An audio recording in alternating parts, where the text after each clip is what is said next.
have adequate access to devices or broadband. Resiliency relies upon several essential capabilities, but it is important to be aware that resiliency needs to be developed. This capability is not inborn or obtained instinctively. At AIMS Business School, we are preparing our students to become agile and resilient leaders for the business world, building an urge to try new ways of doing things. Experimentation through business simulation and doing capstone life projects during internships bring opportunities to practice adaptability. At the same time, robust learning of concepts and its purpose through case study pedagogy has helped to build a strong foundation and become resilient in the face of disruption. I think it's the need of the hour we think about what changes we need to bring into the curriculum and how we prepare the students of the B schools to be equipped to face any kind of disruption. To be agile, to be resilient should be the two keywords on which the skill sets should be constructed on. And I hand it over. I just request the panel members to start the panel discussion. And if the time for each of the member, I think could be between 5 and 6 minutes, as there are 7 panel members. And maybe like we can have 5 minutes for a Q&A session. If Dr. Madhu Chitkara is available, Pro-Chancellor Chitkara University, Chandigarh, I request you to start the panel discussion. Yeah. So thank you, Dr. Reddy, for giving me this opportunity. And Dr. Raman, I think you are always with us and choosing all the women people here. And well said by Dr. Reddy that the women were always having these qualities in them. By birth, we have like that. That is why the ladies are compared by Prithvi, that we are just like Prithvi for them.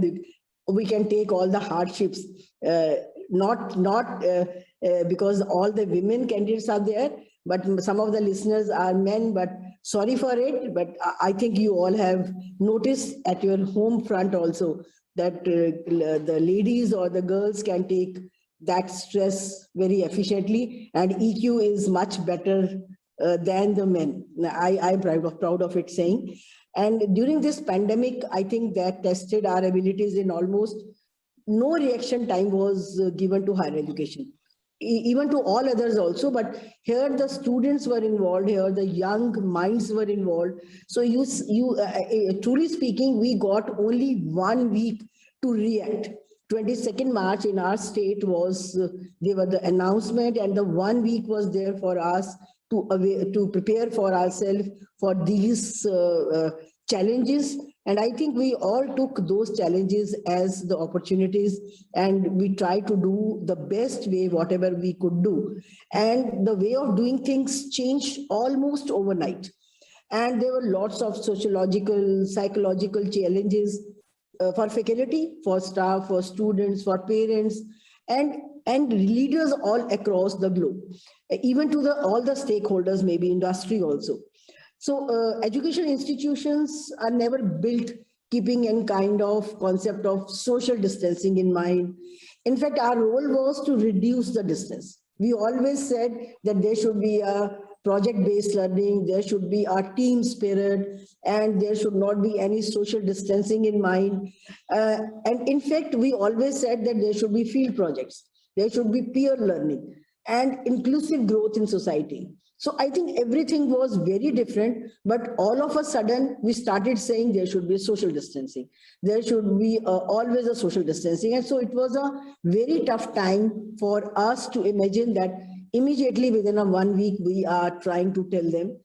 Secondly, we had never imagined that world never like to appreciate our campuses without students. We have never ever thought of in our minds that the campus will be without the students. And I think lockdown and our full-time shifting to virtual classrooms was another essential surprise for all the institutes. And third, and the most important, was the ability to transform the capability of trainer, our faculty members, for seamless continuing of the process of teaching learning processes. I think immediately shifting to online in Chitkara University. In fact, we started 4 or 5 years back, some part of it through online mode. And the teachers were preparing their MOOC lessons, and they were trying to do, reason being that we have a Chitkara radio with us, we have a studios. So they were trying to do something, not as a whole, but in bits and bytes. So I think that was the reason that we did it successfully. In fact, I think if you see any institute in our country or in the world, I think across the globe, everybody tried to do that, and of the best of their capability, they did it. So I think that was the good part of the educational system. And I also would like to say that there are the 5 pointers can make use us more agile and resilient even for the future crisis, if at all there is something of the sort. So what we can do, and there are five pointers which I thought of discussing today. First was that we at Chitkara University established a very clear, very simple common purpose, and that was applicable to the whole university ecosystem. This common purpose was to engage and motivate all the stakeholders. Maybe they are staff members, whether they are in the administrative or in the educational side, or whether they are from the other across the globe, where we have the collaboration with the universities, or it was the industry. So I think we tried to be very clear about engaging themselves in our system. And uninterrupted student learning and student experience. It was uninterrupted. For that, we provided them, the teachers and the staff and the students, sometimes we gave them some of the graphic tablets, then laptops were given, some tabs were provided to them, some smartphones were also wherever there was a need. And the very important factor, which we all have to understand, that the mental and physical health of each other was very, very important. So we made sure that everybody should talk to each other frequently, so that if there is some problem mentally or some EQ problems are there, we should try to solve, because it was a social distancing. Physically, we were distanced each other. So it was a time where we have to talk to each other. And the common purpose was very, very easy for all of us, that we have to pass through this tough time together. And alongside, we focused on more frequent communication, which I was saying that we were talking to, there was an adult to adult talk, there was an adult to student talk. So that was all happening. And secondly was that we as a higher education institution reallocated the resources to our faculty members, to our staff, and even to, because during that time our NAC accreditation was happening. We were going for the accreditation, and so all the documentation was to be done. So establishment department was given the facilities. A new digital studio was done, where we created that infrastructure. If somebody wants to come and make it very comfortable working there, then late hours, group working. So whatever was required, we tried to give them 24/7 availability of infrastructure. Then if they want some engagement in digital content, so somebody was there to help them out. And third and very important point was that the action point was created network of students, then their mentors, their instructors, the industry, and ensuring that there should be a clear-cut role where they should be accountable. So our all internship, all placements, I'm very honored and very proud to say that all the internship was done in time, all the placements were done in time, and it was all done virtually. So I think that was a time where industry came to our rescue, and our strong network of industry academia interface was a great help to us. And during, I just wanted to mention here that during this time, because of they were having more of a time, so researchers have started working on the research papers. So 2,200 research papers in Scopus Index journals were done, 1,000 patents filed, and we got the sponsored grant from government, non-government bodies, 300 plus startups. So I think these were the after effects of that. When they were having the time, they started investing their time into these fields which were not ever touched. So I think then the fourth interesting practice was empowering the frontliners and creating a very flexible culture that helps our whole entrepreneurship drive. So our academic staff is fully empowered to take the academic decisions, participate in research, innovation. So I think these were the things which we tried to give. So our academic staff took work from home, and it was an opportunity for them to our punchline in Chitkara's punchline is explore your potential. So I think during this pandemic time, they try to explore their potential to the fullest, and they earned the incentives worth rupees 2 crores of the money from the different resources. And during this time, yes, sorry. During this time only, we tried to work on our capabilities, which was the best. So I think we tried these systems where we can do something great in this educational field. So thank you for giving me this opportunity that how the Chitkara University worked during this pandemic. Thank you. Thank you, Dr. Madhu. Dr. Madhu, and you have raised really the four very important points, and how by adopting to take up the research and then bringing in understanding the requirement of the infrastructure, and then creating the infrastructure and bringing in all the resources. I think you have clearly mentioned how the agility and the resilience had come to your rescue during the disruptive times. I think these are the best practices which all of us also can look into, I think, and most of us would have adopted to it. Yes. So I request the next speaker, next panel member to take over. That is Dr. Deborah. If I think, can you start the panel discussion? Can you continue with? Yes, thank you very much. First of all, I would like to thank you for the opportunity to be here today. I feel honored to be among such esteemed panelists. And thank you, Dr. Rahman, for inviting me. I was mentioning at the beginning of the session that I had really hoped that the time would work so that I could be here. And obviously it was meant to be. This is the end of the term at my institution. So I want to start by addressing the theme of our presentation, agility and resilience. And I really like that those two words are put together.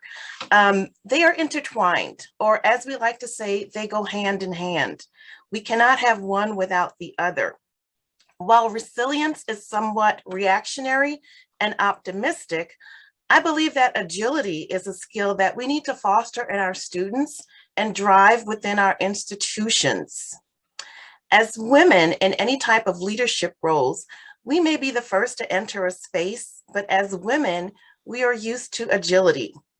Often we have to construct new normals in order to open doors for other women within our institutions, or actually see doors that we're opening for our students.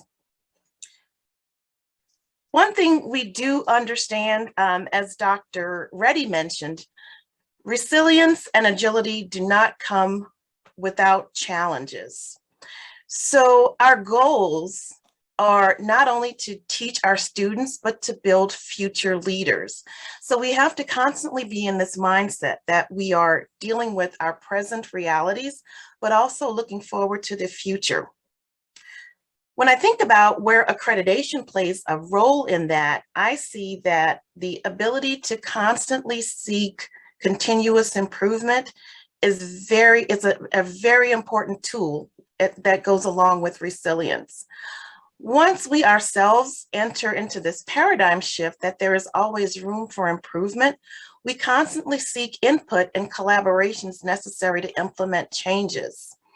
And I want to share with you an example of this, not on the large scale of adjusting to the disruptions we experienced last year, but just last week, I was sharing with Professor Sivaratnam that I had an ominous deadline, and I was afraid that my plan to meet that deadline was not going to align with the deadline. And she just simply and eloquently offered a solution that I had not fathomed. Let me just say that once she presented what I had to do up against the deadline, I could see the light. It all worked out. Not only did I meet my deadline, but the extra hours that I gave myself by using her plan instead of mine allowed me to add some enhancements to this project that I really didn't think I had the time for. So that's a really simple example, but had I not been agile and resilient in my thinking that I had the one best way to approach this, the outcome would not have been as positive as it was. So thank you to my colleague for helping me achieve something. I wanted to use that in an anecdotal way to say accreditation and always looking for best practices really has its place in how we adapt and respond to what's going on in the world. ACBSP as an accreditation institution has given me lots of resources that I can use to not only implement in my classroom, but bring back to my institution. My particular institution is publicly funded. That means we receive taxpayer dollars. So not only do I have to address a variety of students, we're not selective in our student enrollment and admittance, but I have to prepare learners to enter the workforce. So our stakeholders include corporations that pay their taxes as well. There's a place for best practices, but there is also a need for agility and the ability to pivot and produce students that are currently enrolled and prepare them for times that may change by the time they graduate. There is a quote that I would like to share. It's by the former US Secretary of Education. We are currently preparing students for jobs that don't yet exist, using technologies that haven't been invented in order to serve problems we don't even know are problems yet. Secretary of Education Richard Riley made that statement in 2017. And back then we were thinking about, technology changes. We were not thinking of the disruptions that were on the horizon, not just the pandemic, but the entire social justice movement that caused people worldwide to start thinking about things like equality, gender equality.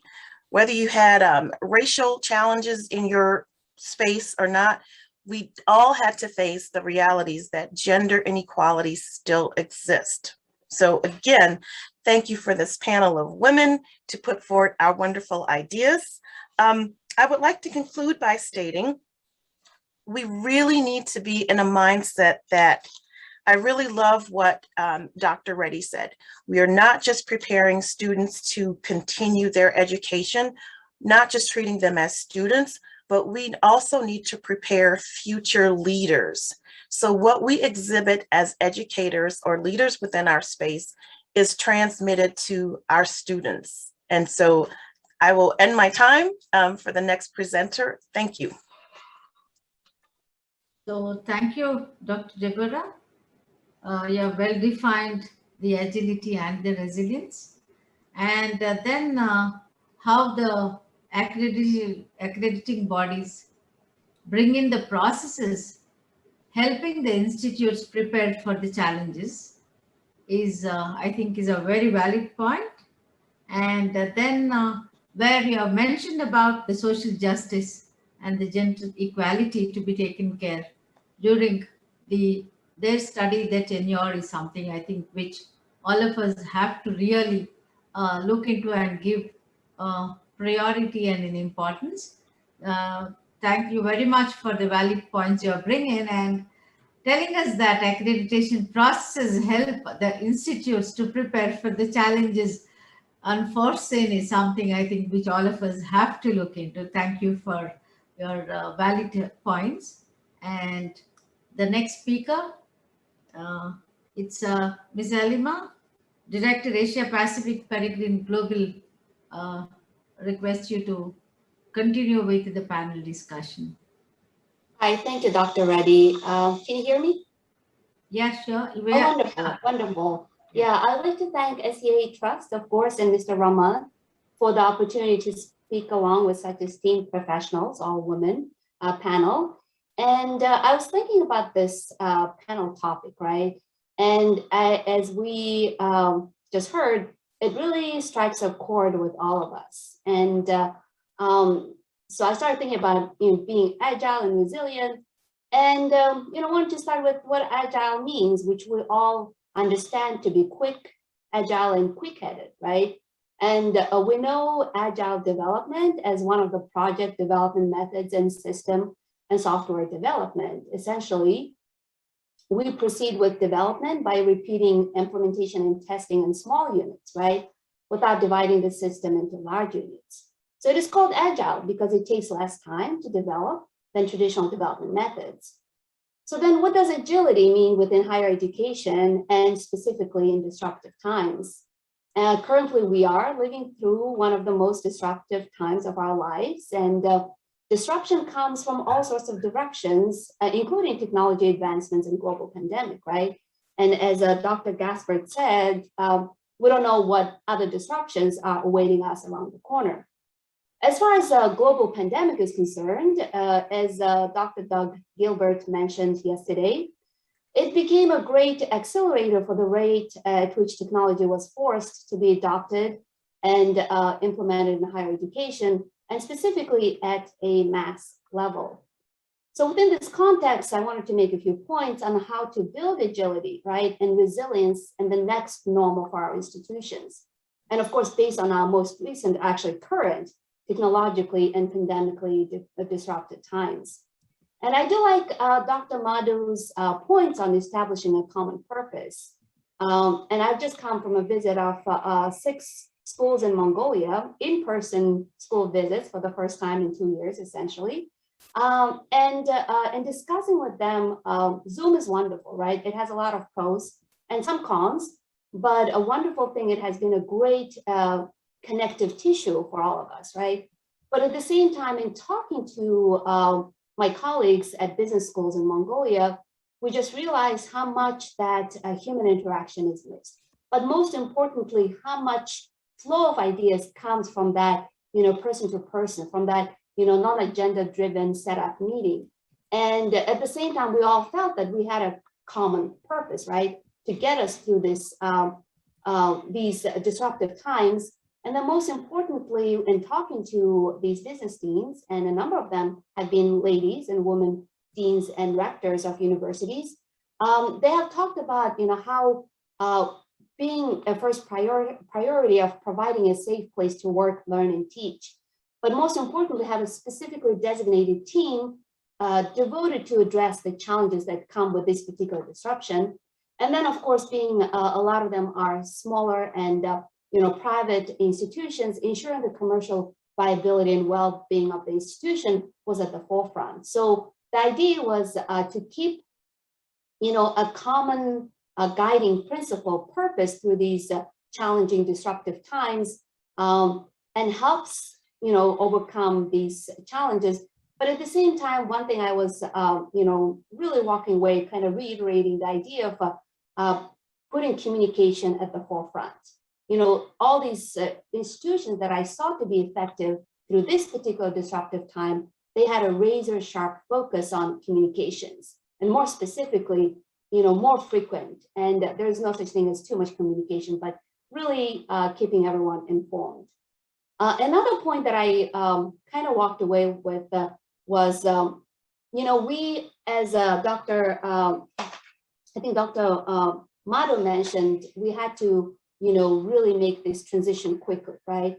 So providing the technology, providing access, and providing, this availability of bandwidth.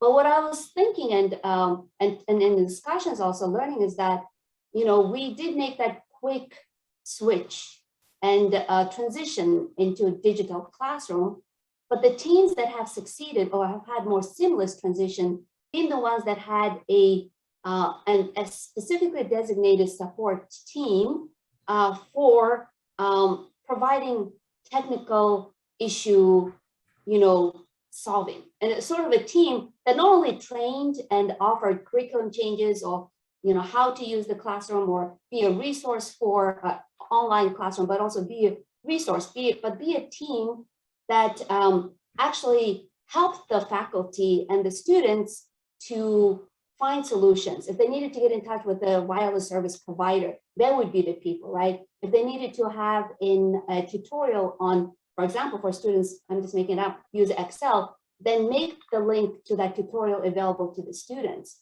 So the existence of such support teams minimize frustration experienced by both faculty and students, but ensured, more importantly, more smooth, effective, and successful transition to acceptance and institution-wide adoption of various technological tools that needed to be provided in order to make that successful transition.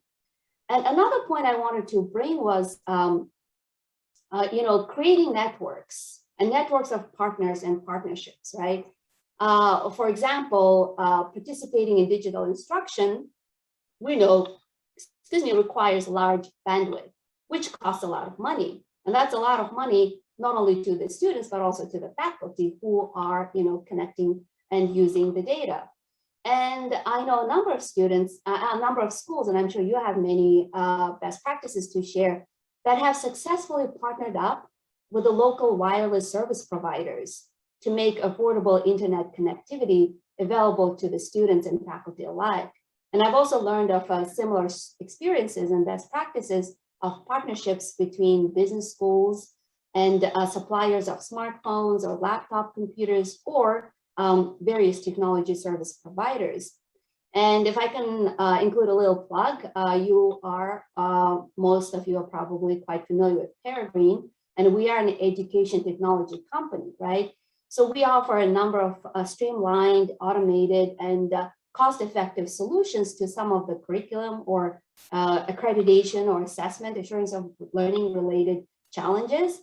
So if there's anything that could be partnered up and assisted and helped you to be more successful, then those resources are available, including us.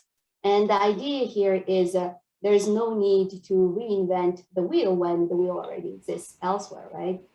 So another idea that kind of came to me, and I've actually, I was actually having a live session with my MBA leadership students tonight earlier. And I can't agree more with Dr. Gaspard on the issue of equality, right? On the issue of providing access to all our students. And one thing I noticed and I've come across is we don't want to leave any of our students behind. It's already hard enough for an average student to get access, to get resources, the online textbook. But our disabled students, right? Students with be it mental, physical, or emotional disability, how well have we addressed their needs? Have we been inclusive enough to make sure that we're not leaving all of our students behind during these disruptive times? And so these are the areas I wanted to focus, and the areas that help us stay agile and resilient in disruptive times, and most importantly, to reposition ourselves and overcome the challenges in a more effective way, not only of today's challenge, but also of the future challenges that sure enough to come. Thank you, Ms. Alima, for really bringing out the very important points to be resilient and to be agile. The mention about the technology adoption, the digitalization, the connectivity through networks, and the communication, the importance of communication to stay agile and resilient, I think are very, very important aspects you have touched upon, and totally agree with whatever you have said. And the other point is that we all have gone through the worst of the disruptive times is, I think, something across the globe, all of us really agree upon with that time and with that point. And thanks for your very valuable points which you have brought in. And the next speaker, Dr. Jayanti Ranjan, Dean Sharda University. Can you continue with the panel discussion now? Yes, please. Thank you very much. Good evening to everybody. My name is Jayanti Ranjan, as Professor Reddy introduced. Currently, I am 1 month old in Sharda University as a Dean and Director of School of Business. However, I have spent almost 15 years as a Group Dean in IMT Ghaziabad and group schools. And, since I have been exposed to international collaborations and exchange programs, and also I'm a big data researcher. So allow me to talk from a data perspective. The topic Professor Raman has chosen is always, he's always ahead of us, as a matter of fact. As an academician, I can tell this. Why I'm saying disruptive innovation, business model innovation, these are the terminologies. Clayton Christensen last year has, passed away. Most of us know it. He has only designed this word, disruptive innovation, and that has now suited very well during COVID time. Trust me, I'm going to talk from an Indian business schools and Indian universities point of view, where technology is needed. In fact, I would expect all the honorary people who are available to consider. My question is, tell me how many universities, how many business schools, autonomous business schools have actually developed a data warehouse in India? Absolutely, the answer is zero, right? If you see, very randomly type in Google, in European schools or Australian schools or even US schools, they are very much ahead. They all have a very proper structural data warehouses, data stores, so that when you're running multiple schools in a university, you will have a very fair idea of data extraction, availability with respect to student, faculty, research. So when we talk about agile system, for me, is how do you create agile system first, and how do you absorb or accept technology inside it? That's what I would like to focus on. Maybe I'll give you some thoughts for all of us to ponder over it, because accreditation is not just because I myself have gone as an NBA accreditation last year also. Even for NAC I have gone. People are more focused on the urge towards to get the accreditation, Indian accreditation. If you go and see the research point of view, trust me, or the PhD point of view, you may have 200, 250 PhD, but no PhD is sponsored by the industry. You tell me how many industries come to the private universities and private business schools too, that we have a business problem, let your PhD scholars and faculty jointly solve it. This is where during this resilient times, I want industries to come forward, because you need not travel, you have technologies available. Please try to adopt and start doing some action-based research. That's where students can be involved. A confluence of innovative ideas during disruptive innovation can be possible. Kindly look at Singapore business schools or Singapore universities. That's the reason several academicians in Singapore and Scandinavian university professors have got dual jobs, as a matter of fact, because they have been involved for industry research also, where industry sponsors such programs. This is the right time. I think the promoters of the universities, the accreditation bodies, should give this criteria instead of just how many PhDs passed or how many Scopus or ABDC journals. It is just become a kind of, if you ask me, because I'm talking because I can talk. At least recently I have 2,800 Google Scholar citations in A-star journals. But having done it, I am telling it to all the respective professors to please consider it, because for the last 5 years when I am meeting academicians, I find that the faculty are having too much urge to publish in research, or they go on to do some predatory journal publishing also. Somewhere this mismatch is happening. I think Professor Raman's topic relevant, because cost effective, disruptive innovation, you can create agile systems, industries can come together, find out new problems, try to answer. I think due to this NEP policy or something, Indian schools and universities need to look into it. So my, in a nutshell, if you want, I'll say I want at least one university to start a data store or a data warehouse. If you ask 20-year-old university how many data stores you have, they have only far past 5 years, they might have stored an Excel file. That's the truth.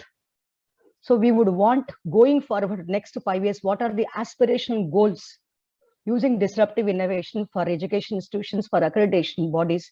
This is what I would like to really, request all of you to ponder over it. Thank you so very much. Dr. Jayanti, I think you have triggered all of us to really think about what kind of a research and what an importance has to be given, and how we need to urge the industry to sponsor the research projects, and where the researchers can work on effects of work from home, increasing effectivity of supply chains by drone management, analyze reasons and find ways to avoid susceptibility to infections in hospitality and travel industry.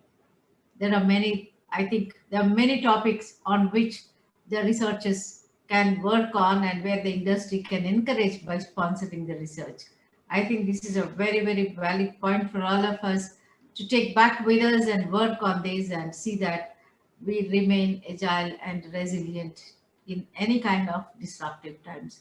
Thanks for your valuable inputs on the topic, and request the next speaker, Professor Aruna from Katara Managing Committee, President I-Square IT Pune, to continue with the discussion. Madam, I don't think she has come in today. Okay, sure. So I think Dr. Chandrika Parmar, PRME Chapter President, if she's available here. Yes, Dr. Reddy. Yeah, sure.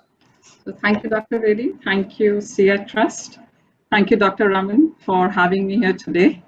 The advantage and the disadvantage of coming right at the end of the panel is that what you wanted to say has already been said and said better by your panel members, and with examples which you could have never thought about. So it becomes a learning process in that sense.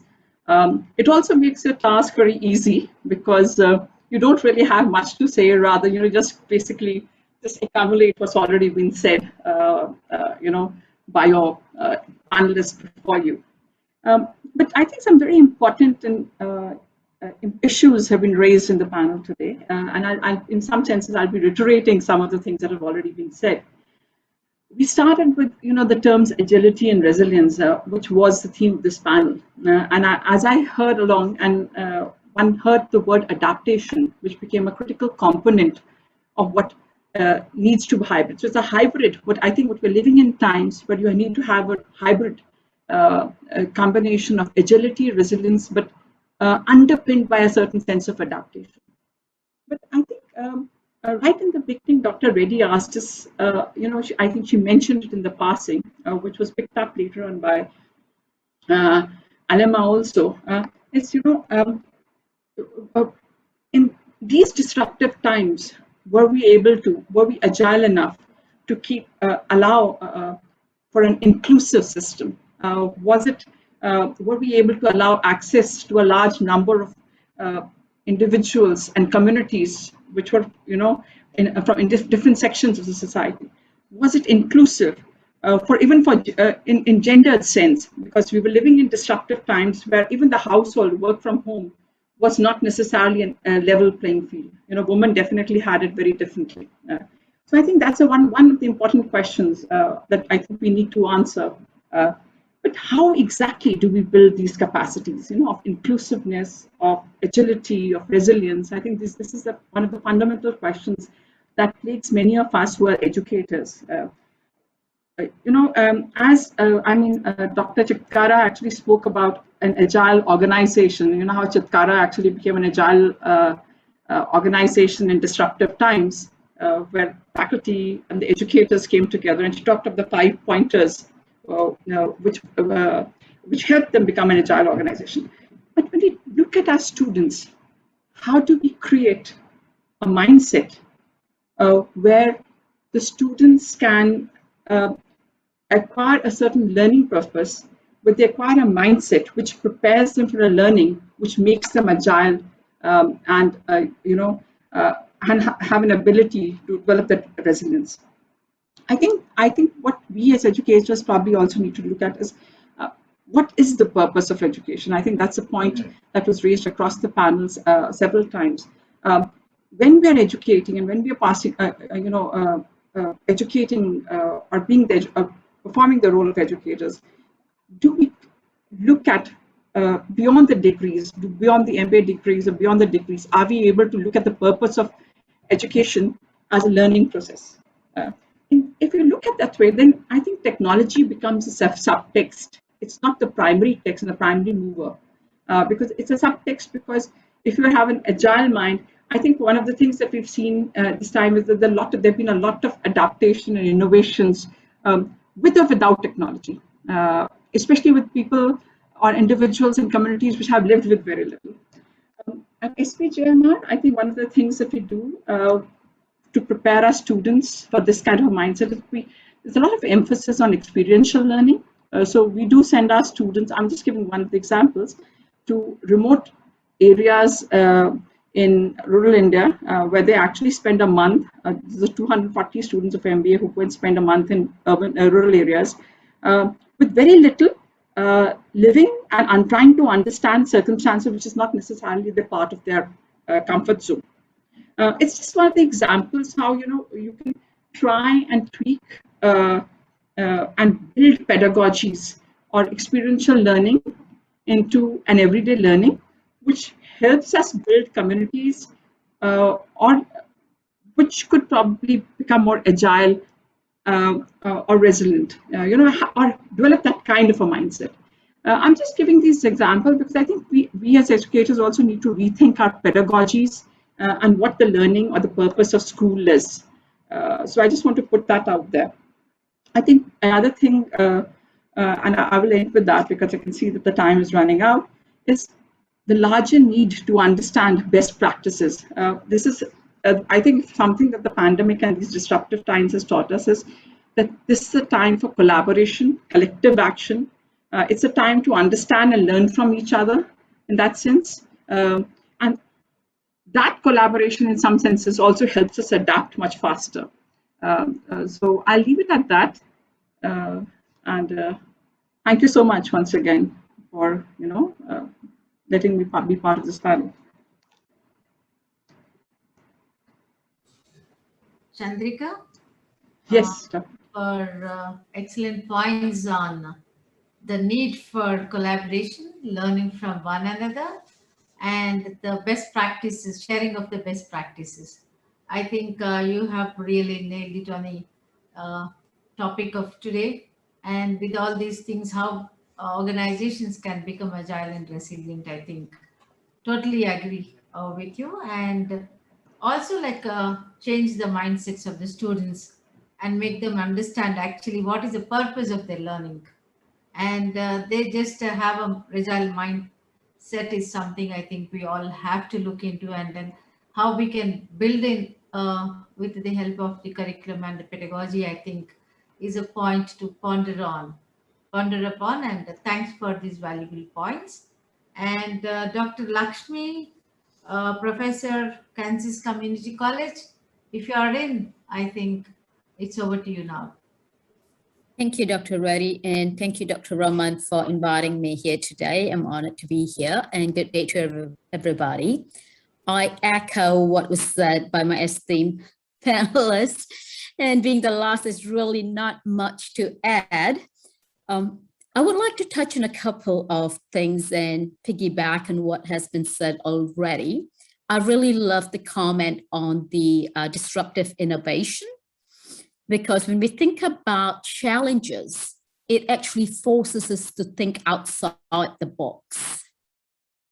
And when you talk about agility and resilience, what really makes us resilient? It's the can-do mindset of seeing solutions versus problems. And that's what I always say, I see solutions, I don't see problems. But it's when you think there is light at the end of the tunnel is when you continue to move forward. And so with the pandemic, what it did was it actually forced us to think outside the box. Zoom was always there. We used to have online classes, we had blended classes, and we had classrooms, but we never had virtual classes. So when the pandemic happened, and it was actually, we went online after our spring break. But what I chose to do instead, because students who wanted to take online classes were already enrolled in online classes. And we were trying to take an entire group of individuals who wanted the real-time communication and put them in an online environment to survive on their own with not, just communication. So I took my classes virtual when the pandemic happened. Professor Gaspard had mentioned about, our communication, and we grow from the interactions of real-time communication more so than emails. And so one of the things that I also incorporated was actually having study halls, because a few of y'all had mentioned about the social interaction that we crave for. And students not being on campus, these study hall hours gave them a chance to come in and still interact, still work together outside the classroom environment. And going back to accreditation and the continuous improvement, what accreditation also does in times of challenges, the bar and the standards have not moved.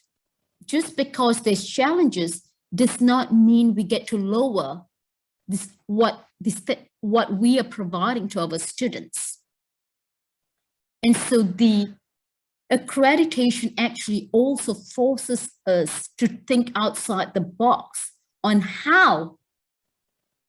ways for us to administer and provide the same level of quality education to our students to maintain those standards. So, I think that's where accreditation also is really important, because it sets the bar for us, forcing us to think outside the box to achieve and reach that expectation. And I know we're running out of time, and so, so thank you again. Thank you, Dr. Lakshmi, for your wonderful points which you have put in, where you say that thinking out of the box is a necessity, always, not only during the disruptive times, and the social interaction and how the accrediting bodies help us in bringing a same level of quality to maintain the standards across the schools across the globe is something, I think, which is a point to be noted. Thank you. Thanks a lot. And I think now it's all the panel members have really pointed out some points which are very, very important, and where all of us have to ponder upon and take it forward. In the current environment of volatility, uncertainty, complexity, and ambiguity, disruptions are going to happen frequently. A future beyond IoT, AI and ML, blockchain, 3D printing, RNA-based vaccinations, hybridizations, robotics, and drones needs to be welcomed with agility and resiliency. I agree with the points my esteemed co-panelists have made, and the key takeaways from this panel discussion by Dr. Madhu, which she insisted on research, hybrid mode of teaching, and important priority for the mental health. And Dr. Deborah said that access accreditations for continual improvement. And Ms. Alima emphasized on networking, the importance of the technology to be brought in to make our students agile and resilient, and for the B schools to extend the right kind of skill sets to the students. Dr. Jayanti, as you said, it is disruptive innovation, industry-sponsored research, action-based research. And Dr. Chandrika stressed upon the students' mindset, the social sustainability, and sharing of the best practices. Dr. Lakshmi, it is think out of the box, social interaction, and continue to just maintain the standards across the globe by all the B schools, the higher educational institutes. So it was a wonderful session, and very glad that we all could connect through this, and where I think all of us have a bigger responsibility, bigger role to play in making our students, to equip our students to just take the challenges face the challenges of the disruptive times, and then be agile and be resilient. And where I think we all have to look at reshape work culture to ensure organizations can alleviate disruption rather than fight it. It's a matter of recalibrating timelines and our expectations to resolutely meet the unforeseen challenges of the future. Thanks, one and all. Thanks, all of you. And thank you, Dr. Raman, for bringing in thinking about a very, very apt topic and bringing all of us together, all women, to prove that, to say that, to emphasize that it's inborn for the women to be agile and to be resilient. Thanks a lot. Thank you. Thank you, ma'am. I think I'm vindicated, frankly speaking. I'm vindicated that I chose this sort of a platform, and then I invited you. You're my friend. Beyond that, I also have a lot of admiration for your ability to put together people and get the conversation going. And it's a fabulous conversation. And I went by this little instinctive thing that my mom, she's very, she belongs to the previous generation in that sense of the term. She's 90 plus. She has a very interesting way to say it. She says, whatever happens, be there. That means resilience. She says, you be there. I mean, you don't have to bother. You don't have to say that I don't know, I know this, I know that, or I have this money, I don't have the money, nothing. Just be there. If you are there, then you will become agile. You will start thinking in terms of how do I survive this? And Dr. Madhu was the one who really put it very succinctly. She said, we didn't even have a week to react. That's how the world reacted. And you can very well see that higher education sphere at least had reacted very fast and very well. So the agility has been literally on display, partly because education is always a sphere where people are very resilient. They stay there because they are committed. They're passionate. You can't be committed to education if you're not passionate or you're not committed. This is not the place to make money. So this is the basic bottom line. So that's where I think it's a fantastic opportunity for us to see that how resilient we are as people. So it gives us also the positive vibe saying that, yes, the future is going to be fantastic. This is the way it is. Thanks a lot, ma'am. And thanks for all the panelists. They're phenomenal. They're from around the world. And I'm very happy that this conversation will go on. We also have the called SEAA Future Plus Talks, in which I'm going to invite each of you individually also over a period of time. So this is the idea, is that Future Plus is something that we want to see that debate continues. So what you all are talking now, I think that should be continued. That should be imbibed in the campuses, and more faculty should get into this. And just one quick last thing is basically, maximum 2 or 3 years from now, and definitely after 8 years, you are not going to teach the way you are teaching today. Because the kind of technology improvement, the kind of cohort that you are going to get into a classroom, you just can't afford to be the way you are at this point of time. You have to learn first, more than the students. So this is where the challenge really lies. The institutions have to learn, the faculty have to learn. So it's all on technology. So at the end of the day, that's the reason why we chose this overarching topic, saying the leadership, how do the business schools face this challenge of building leaders for tomorrow? That's the digital future. Thanks a lot, ma'am. Thanks to everyone. Thanks for Thank you very much. And all thanks to our moderator, Dr. Reddy, you were the best. You have summed up our all discussions very beautifully.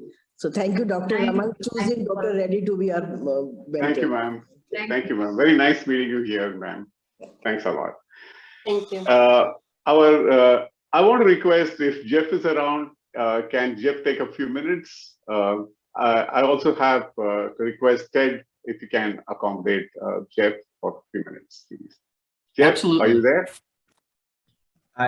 I am here, and I want to first thank SEAA Trust for another wonderful session, and I want to acknowledge the expertise and talents of all of the the female presenters today. It's amazing to see the leadership that is produced by higher education, and it's a true honor to work and serve with them. You know, I don't have much to augment everyone's amazing remarks, but I will note one thing, and you know, not much has come out of the pandemic that we could call positive. It's been a very difficult time for higher education, and it's been challenging for those of us that have lost friends and family and colleagues, and so I would certainly like to acknowledge those that have been lost and remain prayerful that everyone can be safe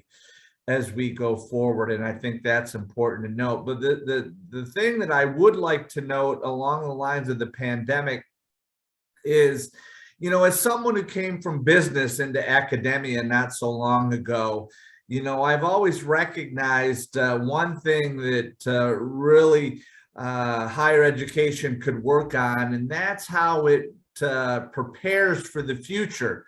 You know, the glacial pace of change in higher education is something that has become very clear to me over the last 7 years. And I think what the pandemic forced our institutions of higher education to do is to change quickly. And I think that learning from that change, which is certainly important in business, because many times you don't have an opportunity to prepare for change, this will allow higher education to be more in a place of preparation rather than reactionary. And I think that that's one thing that I think will allow, particularly in the digital transformation, as higher ed seems to lead in that respect, and the technological shifts, whether it's through priorities and resources for a sustainable future, or those types of things that I think will allow their students to become better. I want to remind institutions of higher ed that, you know, preparation for the future is imperative. A reactionary way of doing business is no longer acceptable, never been acceptable in business, and higher education can learn from this change. So I congratulate all of our member institutions in India, as well as those throughout the world, for really changing and transitioning to the new normal, what will become the new normal, online, in person, and through hybrid. So again, ACBSP is proud to be a supporter of the SEAA Trust Conference, and I look forward to continuing to share with everyone. And thank you, Thothatri and Smitha, for all that you do for higher ed.